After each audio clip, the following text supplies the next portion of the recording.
Love with God channel. Daily gospel.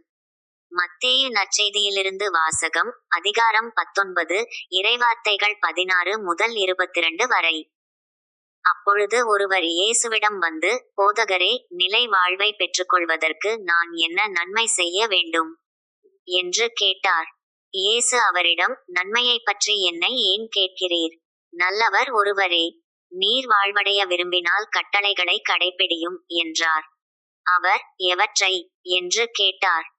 இயேசு, கொலை செய்யாதே, விபசாரம் செய்யாதே, களவு செய்யாதே, பொய்ச்சான்று சொல்லாதே, தாய் தந்தையை மதித்து நட.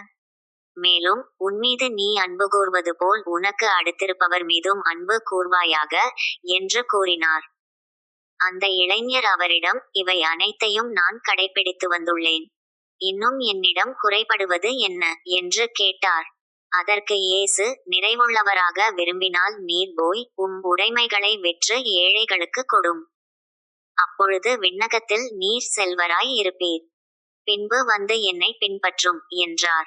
அவர் சொன்னதை கேட்ட அந்த இளைஞர் வருத்தத்தோடு சென்றுவிட்டார். ஏனெனில் அவருக்கு ஏராளமான சொத்து இருந்தது. இது ஆண்டவர் வழங்கும் அருள்வாக்கு. இறைவா, உமக்கு நன்றி.